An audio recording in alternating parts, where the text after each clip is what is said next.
This conference will now be recorded. Yeah. Are you there? No. I think it. No. Okay, it's loaded. Yes, we can see that. You can, yeah. I can't. Super. That's interesting. I can see the slides. You can. Right. Okay, Quentin. And it must be something I've done here. We can see them, Tim. Yeah. Okay, then. Right. You go ahead and I'll try and sort out my screen. Okay. All right. Thanks, Tim. So, good evening, everybody. As announced, I'm Simon Scott. I'm the Engineering Director for East West Rail. I recognise some names in the audience, so hello again.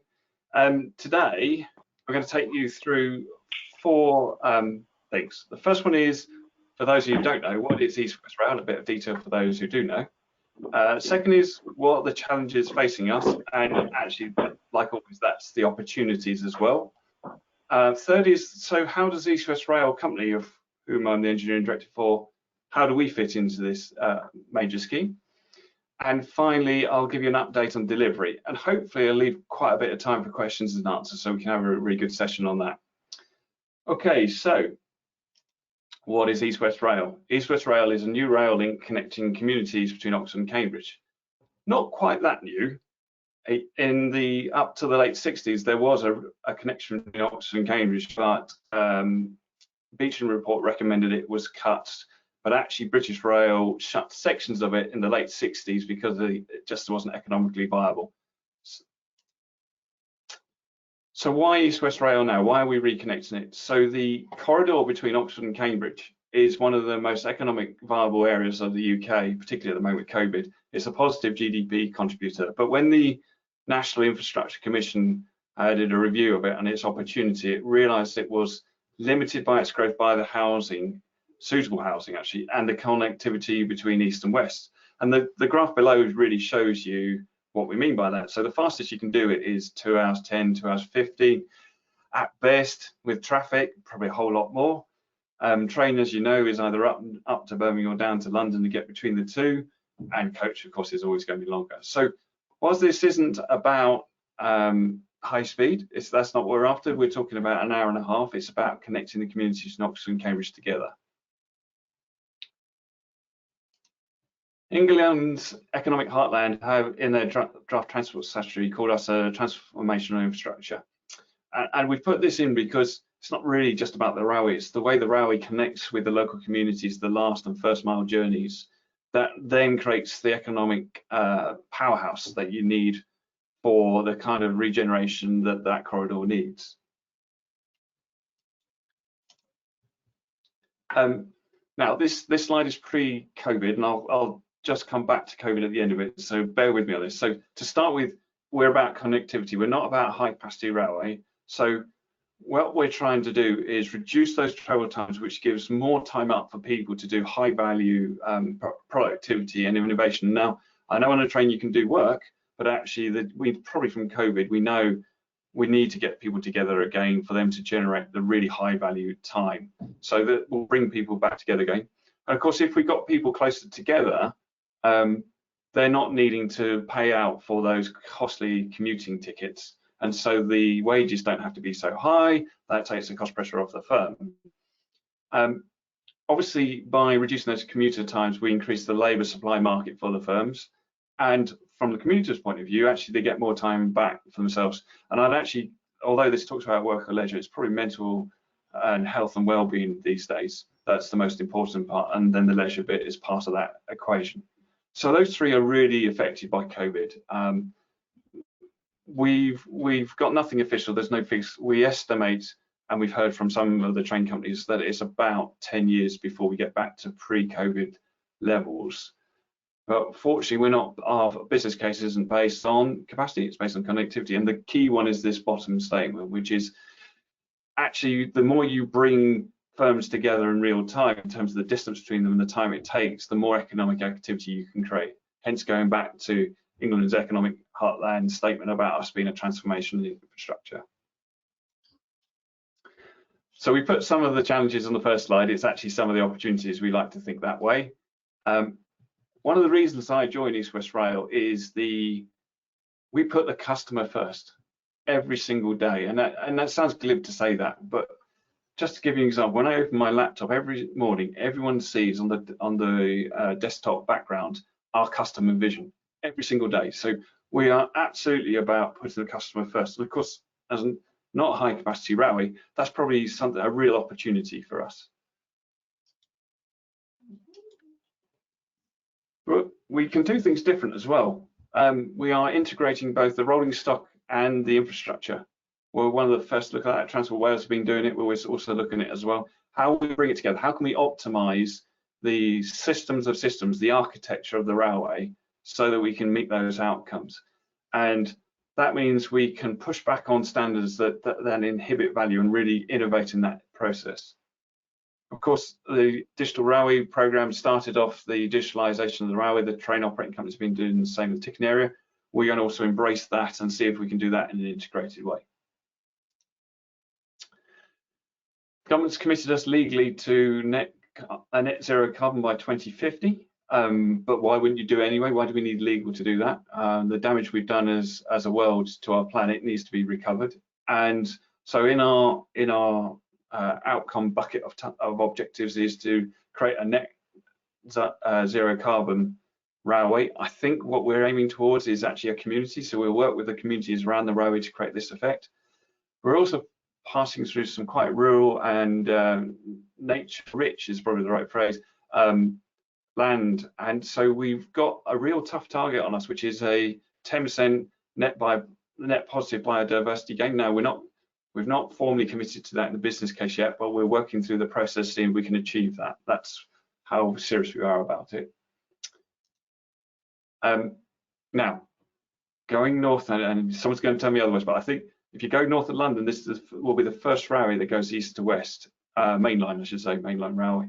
And so the opportunities to move freight from the east and west coasts, containers particularly, is a huge opportunity. So we're doing literally right now a study into all the options we can do with freight. Our core base case is a 1 freight per hour, but we're exploring all the opportunities we can, because clearly we cross connected to Oxford. We have the HS2 integration, we have the West Coast Main Line, the East Coast Main Line integration, and then Cambridge. So we have a number of opportunities to bring freight in and out of the route. But we're not doing this project in splendid isolation. So we're working with Highways England. They're doing the A42A project east of Bedford. And the opportunity is to align routes, maybe infrastructure, construction sites. We're looking at how we can optimize our spending between the two programs to leverage value out of for both. That's Black Cat Roundabout for those who know these things. That's one of the major interchanges for the two. So what are we? East West Rail Company. Clues in the title, we're the integrator, but I'll just explain that in a bit with detail in a couple of slides time. We were set up actually 3 years ago now by the DfT, and at the time it was to drive forward the work led by Network Rail to reinstate the lines between Bicester, Bletchley, Milton, Keynes and Bedford, and take responsibility of the business case for the section of new railway between Oxford and Cambridge. We've got a really interesting setup. It's a really great place to work. So our objectives are quite simple. Benchmarking customer experience, clearly from what we said earlier, and to outperform and optimize our business case, and that's that bucket of objectives, including net carbon zero and biodiversity gain, but obviously there's more than just those, particularly whole life costs subject to affordability in these times. We have a value system. First one, be the customer. How can you set a new benchmark if we don't constantly think about the customer? Be trusted, be bold, be open, and unusually, and it's the one I enjoy most in the interviews, is have fun, asking questions around people about how will they bring fun to our company. Here's the model for what we are now. I've talked about we're delivering the business case, we're doing scheme develop, and we're looking at how to work with our stakeholders and communities to realise the benefits. We're integrating the program, so Network Rail have got the first sections going. I'll explain the other sections, but basically bring it into one program so it's clear how the railway gets built up and delivered over the whole life.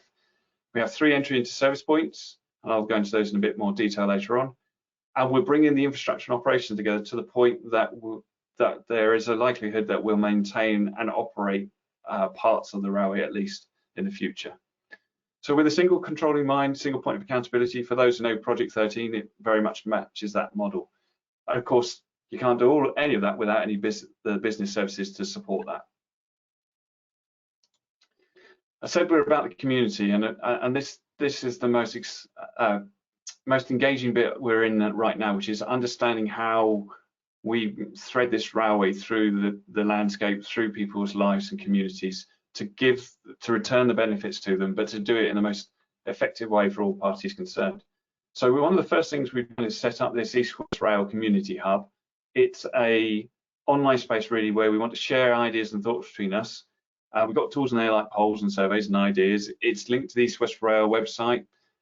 We have Salesforce, and it seems a bit of a strange one, but we treat our stakeholders as customers. So we want to be able to track what we've said to them, what they've said back to us, how we've actioned what the issues are and resolved them. So a client relationship management software like Salesforce is just right for that, and it works really well for us. I'll come back to the web address in a minute for those who are interested, but you'll see why I've got a little bit of an ask of you guys. We've got 4 conversations going on there at the moment. The first one is, like any engagement, how would you like us to communicate with you? And it's really important, because if you get the communication wrong, nothing happens. There wasn't a railway there before, and actually some of you might well remember it or have memories of it. If you have, we would really love to share it. We're trying to compile a bit of a knowledge bank of what people had before.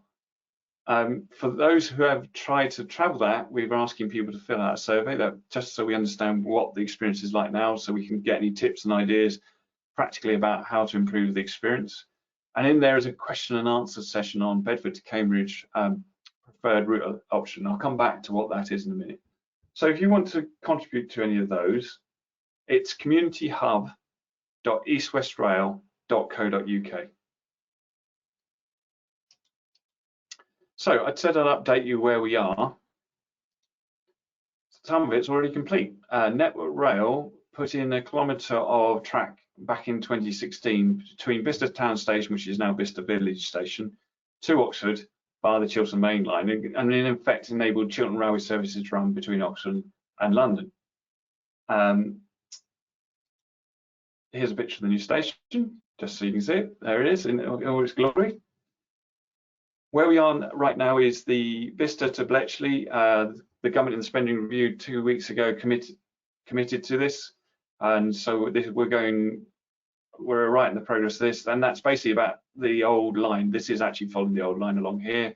We're doing vegetation clearance, enabling works this winter, and that's done by the East West Rail Alliance, which works in Network Rail, and then Network Rail and ourselves are a joint sponsorship team, both legally responsible for delivering this scheme to time cost schedule. So that's quite an unusual arrangement, and it's working really well at the moment. It's getting the value of what we bring to it is how it integrates with the rest of the railway upgrades that have got to happen. We mentioned Bletchley Flyover earlier. With Bletchley Flyover being rebuilt to modern standards, and I'll show you a picture of that in a second. So here's some work that was done this summer. This was the vegetation clearance along the line, and the famous Bletchley Flyover. So this is slightly old photograph. I believe what we're doing is taking these sections out and then refurbishing them and putting new ones in, and refurbishing the struts so that we have a modern flyover that can take the 100-mile-an-hour double track railway that will go across it. I believe they're actually across the line now. They use some very, very large cranes, which was quite impressive. Previous talk I did last week, one of the members had a picture of one of the cranes, so I asked him for a copy, but I didn't get one. There you go. Just to show you how they do that, you can just see in the top left where they've started to cut this section out. You can see a lot of this kind of work is quite disruptive to the local community, so we're doing newsletters regularly about when these disruptions, how they will change, when they will go. We are maximising and helping maximising the communication and minimising the impact as best we can, but it's clearly a big job.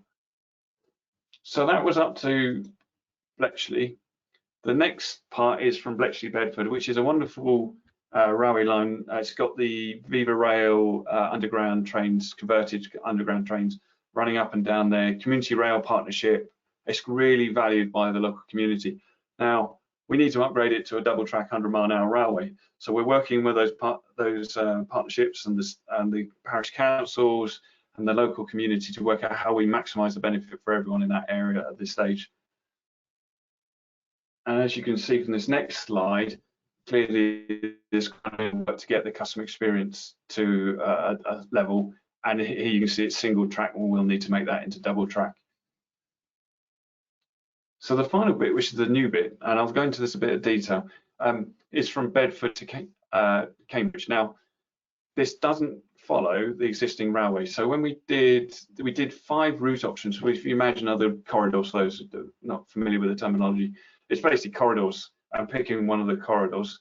We announced that preferred route option last beginning of the 2020, and I'll show you that in a second. What we have to go through is we're doing a development consent order because we're a nationally significant infrastructure project. So it has 5 stages. First one is to choose the preferred route option, then route alignment, which is in effect where's the railway going to run within that corridor as options, and we consult on that. And then we choose a route alignment, so where is the railway actually going to run, and consult on that.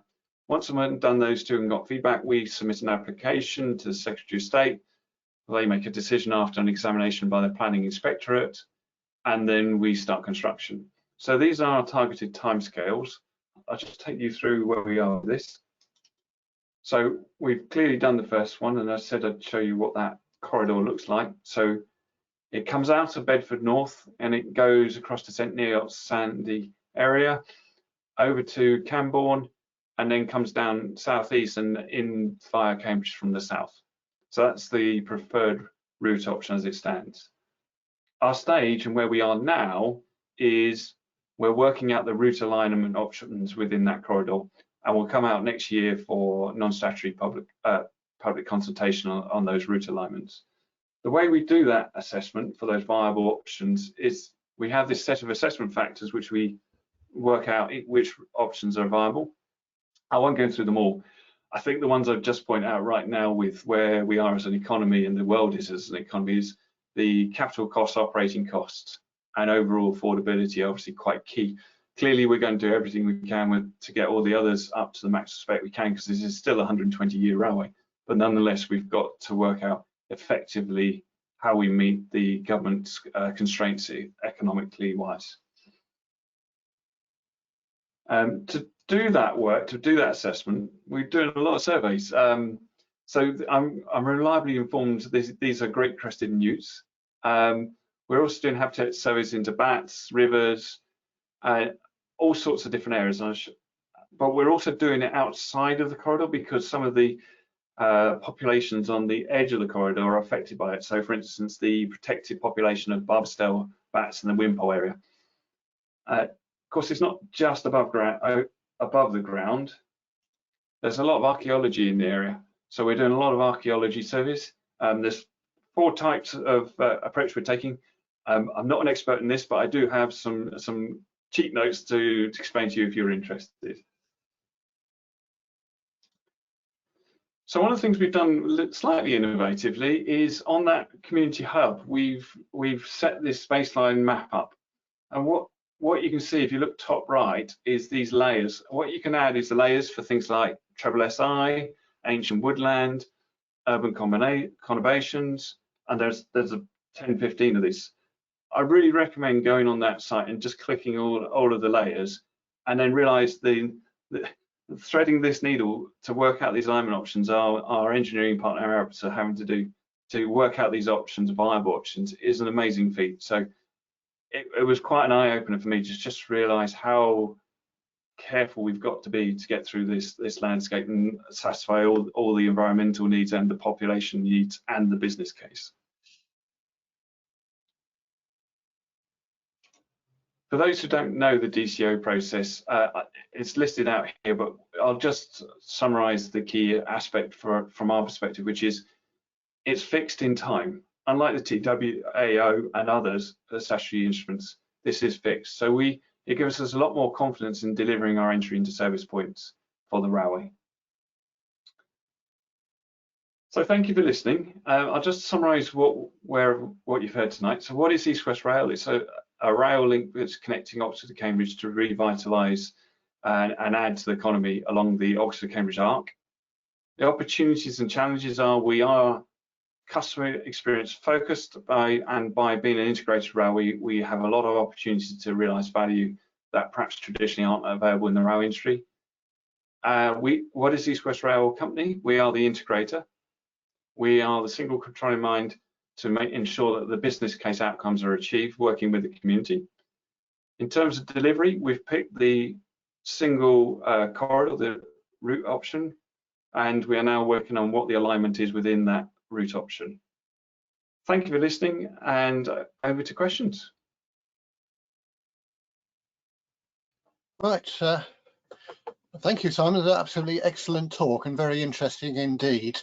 I can't see anybody who's put any questions in the chat at the moment. There's only one entry there from Paul Ebbott saying good evening from Hampshire. So good evening, Paul, and welcome. I know you had that up a long time ago. Tim, can I jump in here? Yeah, certainly, Quentin. I read somewhere recently that a definite decision had been taken that East West Rail would not be electrified, at least under the present project. Is it at least, if that's true, is it at least being future-proofed for electrification to be done in the future? So let me come off screen so we're just so we can see each other. What we are doing is doing a strategic outline business case for the potential traction options. We have an opportunity with not a high capacity railway to really look at all the options. So we have, if those know a strategic outline business case, you would you provide a long option list and then recommend a short option list. So we're at the long list stage. The long list currently, we're still looking into this. Obviously, full electrification, discontinuous electrification, in other words, missing the bridges. Me being a bit facetious. Battery EMU with light sections of overhead charging up, but primarily battery, hydrogen, and actually we've found a diesel option that actually has a positive net carbon zero contribution, which is really quite exciting. But then we apply the practicality. So what we do to that list is then go, okay, in the timescales we've got, what can we do? In the meantime, we are passively providing for electrification within the first section, the Bicester Bletchley, and in the DCO submission, we will give passive provision of electrification. By the time we have to submit that, we will have made a decision which traction power we're going. We haven't made a decision by that. It's a very clear statement. Okay, thank you.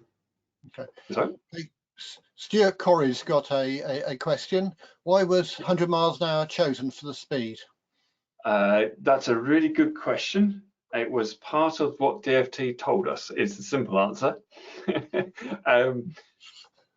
My understanding was we're not driven by speed, because when we look at the railway, and we're still validating this figure, so please don't quote me on this. This is just for you to know in terms of work in progress. Something like 70 to 75% of the journeys are not going to be Oxford-Cambridge, which surprised us. Is actually the villages going into Milton Keynes, into Bletchley, into Bedford, into Cambridge, into Oxford. It's the actual little connections that do it. And so speed is not of an essence to us. It's not a necessary for what we're doing. Okay, what we've got next. Paul was, as you do, if you unmute, you can ask your question directly. Why not? Paul Ebbott, please. Oh, hello, Simon. It's just that it's a lovely little branch line, isn't it, between Bletchley and Bedford. But it's nice to see with its community rail partnership the community commitment to it. But it's inconsistent with a 100-mile-an-hour railway, I would suggest. And how are you going to manage that in terms of the capacity to achieve the 100 mile an hour? And it's nice to hear you talking about freight as well. So yeah, there we are. As I say, we are. It's one of our major challenges, which we are working with the community rail partnership. We meet them regularly. we're working with the stakeholders to work out what options we've got in that area, how to get what people have the passion for in that railway in terms of regenerating the area, which the government are really keen to do. There's a lot of housing development wanting to move into the area. People want to use it as a regenerative area. So it's a lot of balances we've got to do, and we're working with our community and stakeholders to work out what the right option is. Do I know the answer right now? No, not really. We are still working that through. Okay, thank you. Andrew Thornton, you have a question, if you can unmute.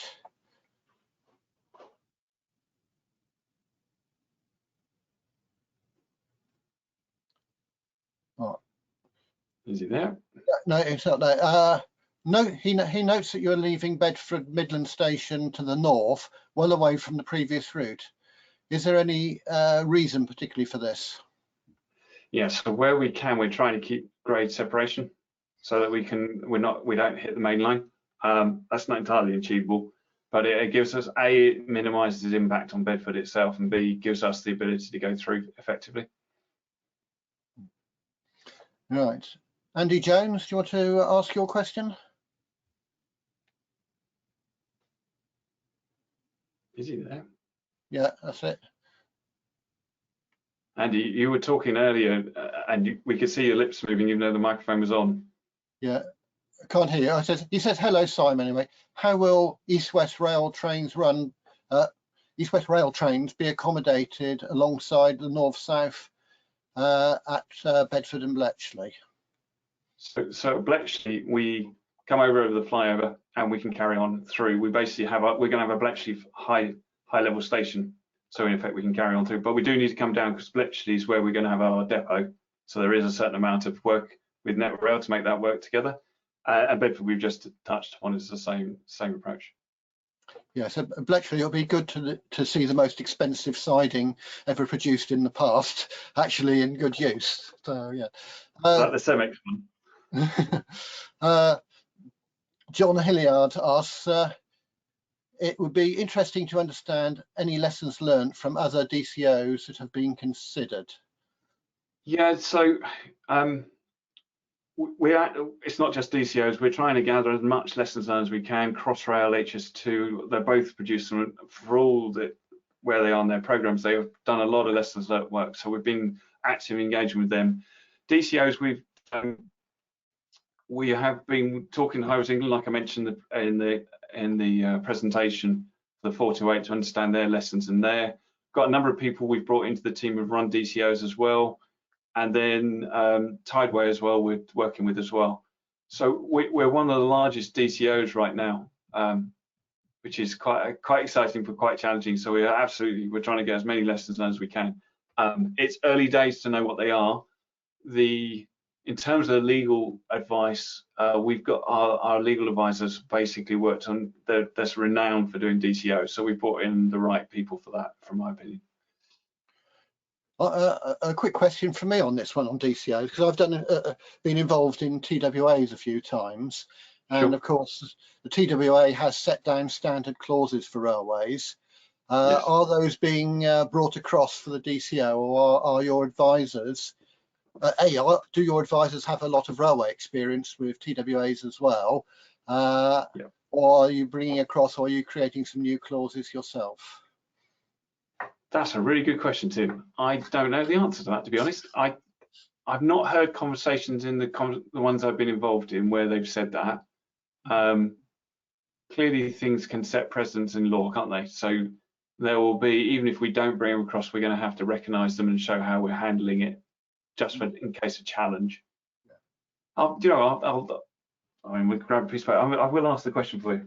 Yeah, I mean, it is an important matter because of a lot of the protections you get for the railway based on the original Consolidated Clauses Act of the 1880s, as well as the anything that's in the TWA as well. Right.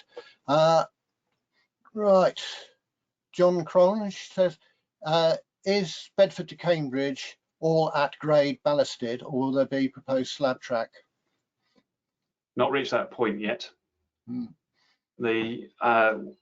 Until we get as part of the option work, obviously we're doing some alignment design. We have some baseline assumptions in there, but they're only assumptions at this stage until we get the actual alignment, and then we will work out what's the optimum at that stage. Yeah, right. Yeah, that's good. As a matter of interest, why did you choose a southern approach to Cambridge rather than a northern one, and possibly getting rid of that dreadful misguided busway? So come in the top right as I understand it, if you go back to those assessment factors, yeah, when you ever look at one factor, it's either south or it's north, right? It was literally that for each one. But when you do the combination across them all, the coming in the south was the one that made the preferred option.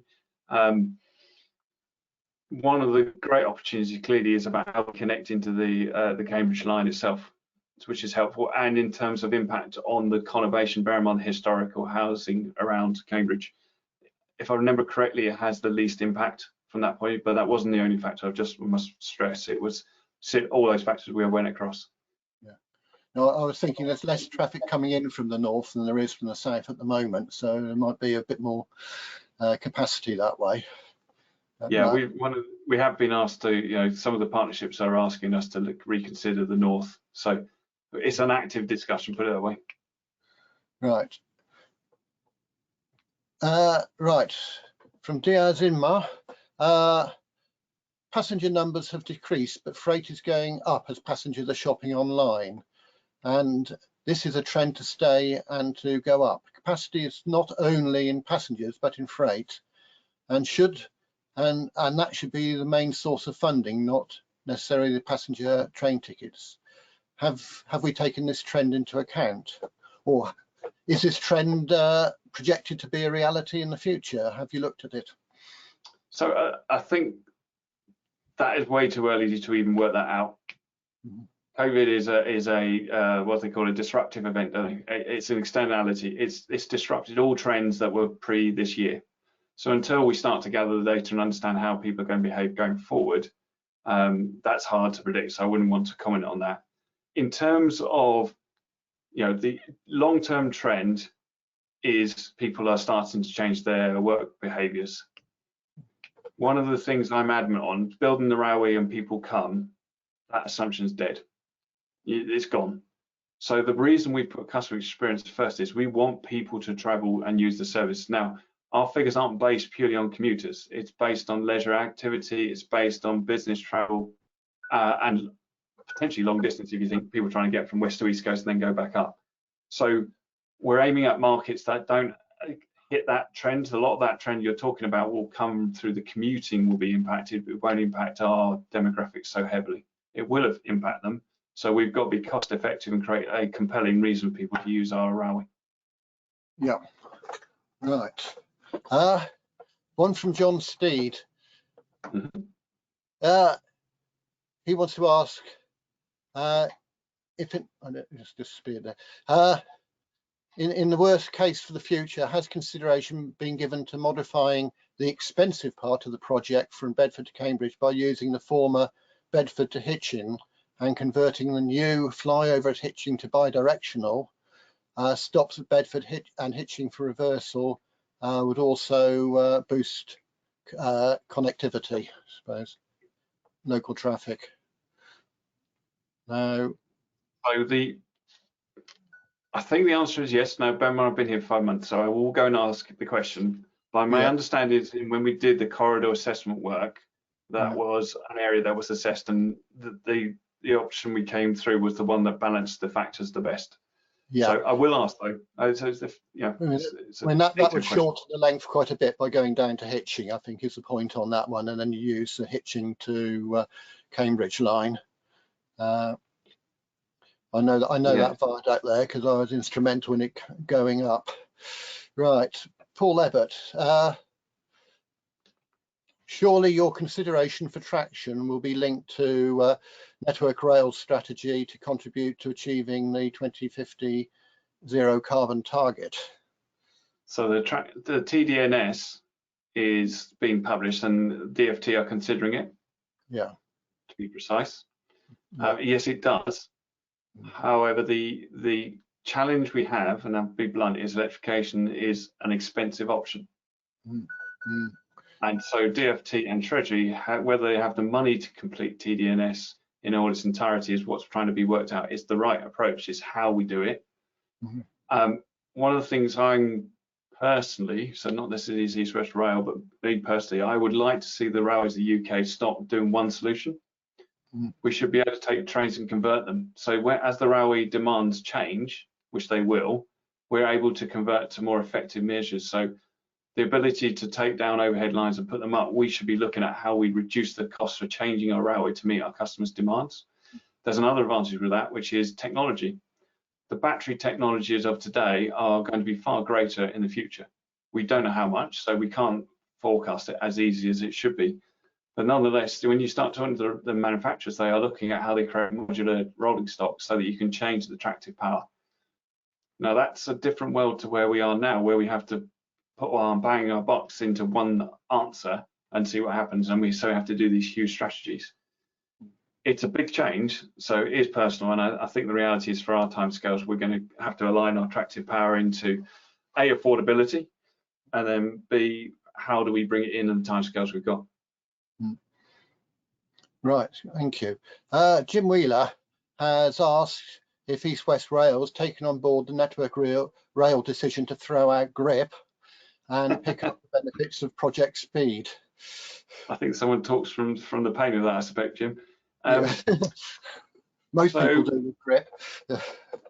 So we are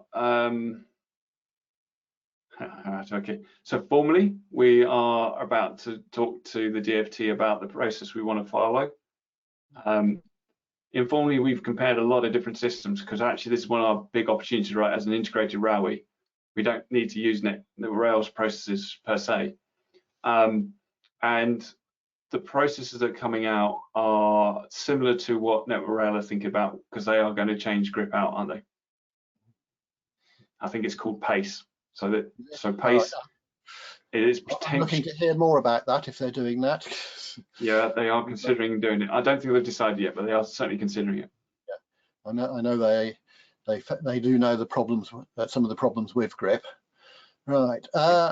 Andy Jones is asking, can you give any examples of what opportunities East West Rail are looking at to optimise infrastructure and rolling stock? I don't know if that's both of them or the interface between them. Are there any opportunities with freight in a similar way? It's the interface. Is that Mr. Jones as of Network Rail, Mr. Jones? Yes. It certainly is, yes. Oh, we can hear him now. Yeah, it certainly is. Andy. Yeah. I knew you would ask the questions. So I meant the interfaces, Simon. Yes. Yeah. It is the interface, yes. right? So the big one for us, of course, is the platform train interface. So we've got some big opportunities with that because we can start and define both at the same time. Obviously, how easy that is a different question. The second one is another example is we can specify for the track to be inspected from the rolling stock if we wish. And I know a lot of companies are thinking about that, but we can do it from the start. So what does that mean?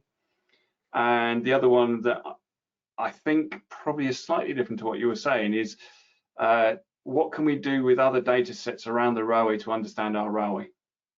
So one of the things I'm really keen to do is connect in our data system of awareness where our passengers are. So when someone leaves their house and has left their house every Monday for the last 5 weeks and has come to our railway, there's a 50% of them actually coming to our railway. And as they get into their car and their car gets closer to us, it's going 60. So we get this heat map of the demand on the railway. It's things like that where we can, because we're stepping back, we don't have to worry about does it have to go in the top contract or in the net rail contract. We can just say what's the optimal place to put in the architecture. I've got a really exciting 3 months coming up because we're designing the first pass architecture specification set together from January to March. I think this is the maybe into April. And that's the opportunity where we get to play with that. We can step back and go, this function needs to be provided by the railway. Where are we going to put it? We don't have to say it must be in the rolling stock or it must be in the infrastructure. A question from me here. Innovation. Innovation is very difficult in the railway, we've certainly found. And while I was at the department, I was sitting on some of the committees that were looking at innovation, particularly between the at the interfaces, and doing quite a bit of research on that. How much of that research and innovation are you looking at, particularly with the infrastructure, this being the Permanent Way Institution? So, unusually, I'm not trying to look. Andy knows this. I used to look after the R&D funding network, so part of me is quite passionate about R&D. What the approach we're taking is we're going to maximize specification, minimize design as much as we can before the detailed design partner starts up. So the DCO will have to do elements that we have to design. We have no choice, but because we have the architecture, we can contain it and leave other systems in a less mature state. Doing that sets the ground for the detailed designer to have an opportunity to innovate. Secondly, because we're doing the architecture up front, where we see an opportunity to change the system boundaries that the standards don't allow us to do, we can challenge very early before the detailed designer has to. So we've got time to do the challenges that open up that architecture. And the other advantage of the architecture is rather than the programs who are convergent, they're trying to execute these entry into service points. We have a whole life team around this architecture who will be able to assess technologies coming in, work out at which point of the 3 entry into service points we're going to bring that technology in. And that's quite an unusual thing, which I saw the opportunity when we started in Digital Railway, but because of the TSIs, some areas are quite constrained, as you say. But I think the innovation is not in the individual parts. The innovation will be in the sum of the parts of the way the whole architecture comes together. Then the second part is the process. So the process itself is in itself innovative. We've run it. We started in Digital Rail. We've run it in HS2. I've run it out on Hyperloop. Run it with the Army to reinstate their railway capability, which is quite interesting. And the process itself is something that is starting to show how to capture your requirement sets in a way that shows your business case outcomes. So you will be able to change part of the system on the ground you're installing with a BIM pad and change something, and I'll be able to see the outcome impact. So we will get a lot clearer understanding of our change control in terms of what impact it has on our business case, which is quite rare. Right, that's really interesting. Right, Colin White asks, how useful has it been having the shorter section at Bicester being commissioned ahead of the option selection of some of the later sections to Cambridge as a means of providing whether assumptions were correct? What type of assumptions, Colin? Just give me an example. Well, the business case would have been based on, we believe people will use it this much and it will drive numbers up this much on this route and all that sort of stuff, and predicting patterns of, will it increase business in and around Bicester? No, Bicester Village has probably done very well out of it. But now that you're sort of looking at it now that it's commissioned, are you able to say, well, that wasn't correct, or maybe when we go to do this bit to Cambridge, that didn't prove to be as we expected? Yeah, my understanding is the first section was a case that actually affected the Oxford and South in effect. So whilst we got some information about the travel between the two, it's very localized. It gave us confidence that localized traffic is probably going to be a big factor in what we're doing. But going forward, the modeling was a lot more around the non-rail and what we can shift over to us, which gave us some, you got some from that kilometre, but the reality was it's an interurban area in effect. And so we have some data, but probably not enough to use it as the next stage. The business case for Milton Keynes to Oxford, in effect, was very strong. And going forward, when that opens, we'll have 3 years before the Bedford section's added. So we'll have some really good core data running through that, which will be really helpful to feed back into the system. So yes, it's partly an opportunity, but the real opportunity comes once this first section open. Let's say, in effect, the second section opens first in my program's terms. Apologies. Right. I suppose it's just, it differs from HS2, where they sort of are, I know they're split into 2 phases, but it's basically one large chunk in one go up to Birmingham, whereas this is sort of, you've got much shorter sections, you're able to almost improve it as it gets closer to the end, because you know what to look out for, and yeah, lessons learned really. Yeah, and actually the should have said actually that's one of the big opportunities. We don't regard them in sections, although the infrastructure, the projects are doing that.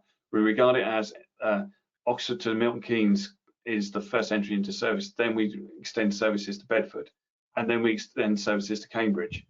And so we might go, say we do get a decision to electrify, we might leave the electrification right till the final state from between Oxford and Cambridge and do it as part of that project. So we've got this ability to phase when parts of the system architecture is put in. And that definitely, as you say, gives us the opportunity to learn from what's going on, to see what we do with those further sections. The key is to enable us to be able to have that flexibility, which Network Rail are doing, to be fair to them. Thank you. Okay, right. Jim Wheeler's got another question, which is one which has been, I think, a fairly important one in the years almost since privatisation. He hopes your joint consideration of rolling stock and infrastructure does not mean you'll be having trains that cannot run off the East-West Rail. Bespoke rolling stock is also expensive, and I know that for a start because at the DFT, one of my directors there was the Alstom engineering director, and he used to say that Alstom referred to UK as Treasure Island because everything was always different compared with Europe for the UK. So bespoke rolling stock is expensive. So why not design for the use of pre-existing designs for which all design costs have been amortized? So the first stock coming in is, and I can't talk too much, I'm afraid, because we are in tender process, is interim stock that comes in for the Oxford to Milton Keynes services. And that is an interim stock that lasts until 2028. We are not going to design anything. So I'm fully expecting the OEMs to give us their standard product family from Europe, likely, maybe even the US, but more likely Europe, and offer that against the outcome spec we do. And part of the architecture conversation is to have those early conversations with them about what they're expecting to be able to offer in 2028 for what we need. So we can adapt our architecture so we get the best out of all of the OEMs, so we don't preclude any of them particularly. I'm not in the game of customizing design. As Andy knows, it drives me nuts that we do that as a UK railway. We don't need to do that. Yeah. And if we run Bedford to Cambridge as the infrastructure maintainer and as the transport undertaking, then we can look at how we do our specification suites to the best standards from Network Rail, but we don't have to take them all. Use group standards, UTSI. So we can create a standardization perhaps as a brand new railway that a lot of people can't do. And HS2 has done a lot of work in this space. We don't have to reinvent this. We can literally look at what they're doing and say, okay, they're high speed standards, so there is a difference, but there'll be a lot of stuff that's common that we can work with them on as well. So yes, I agree. We're not going to bespoke stuff. These modular trains are already out there. The OEMs are already selling these, so they're standard. What sort of structure gauge are you looking at on this? Are you going to GC gauge or something like that, or are you keeping to more traditional UK gauges? Currently, we are set for. Forgive me, this is not an area of my expertise. I believe we're set for the container gauge on the PW on our program-wide output spec, but depending on the freight strategy, I think that will have to be reassessed depending on what comes out of that. Yeah. So that's basically W12 or something like that. Yeah, it's something like that. Yeah, yeah. Which is sort of situation normal UK rail. But that leads into Quentin Phillips's question, which is all about standard platform heights. I think we used to use standard platform height of 915 to avoid passengers encountering different stepping arrangements at each end of the journey. To keep uniform stepping, do you need uniform platform heights? Well, I mean, I know for certain that it's less than 10% of all platforms in this country are correct to height and offset. So, what are you aiming for on that? So we're aiming for level wherever we can, and now clearly because we interface with Network Rail and there are existing stations there, We obviously got to work with NetRail about how we achieve that. So it isn't a purist answer, which is, yeah, we'll level platform, you know, everywhere. Our job is to get to that point, but we'll have to work with NetRail to achieve that. I don't think we've set what the height is yet. We're not at that specification level. It's a strategy at this stage. So that will come over the next year, what we actually set. And part of that is the conversation with the OEM manufacturers and with the civil manufacturers and the modular planning. So we've got to bring the various parties together to work out what it should be. Yeah. You know, one problem there's always been with level boarding is the gap and through trains that don't stop at the station, which pushes the gap out. Will you be looking to ensure that the rolling stock has a means to fill that gap, much as they have started to do on the Norwich line on the Great Eastern? So I said I'd maximise, specify, and minimise design. So part of the role will be, you know, that's something we will have to actually look at to reduce the PTI risk and in customer experience, of course. You know, the two go in hand, particularly in this case. So we'll look at what do we need to do to meet our customer experience and reduce our risk. And then we'll see what solutions people give us.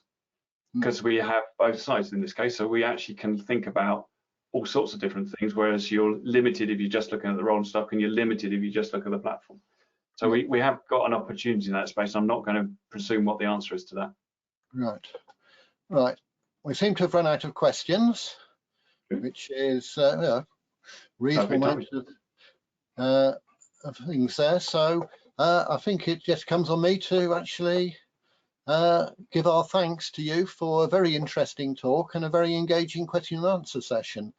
I don't know if people are able to unmute themselves, because if you do, we then can give applause in the traditional way.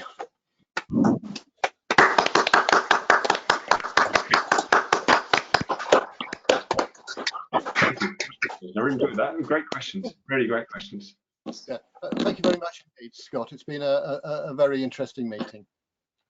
Right. Okay, and goodbye to everybody. Have a really good Christmas and New Year, and see you in February. And thank you very much for joining us today, and stay safe over Christmas. Thank you very much.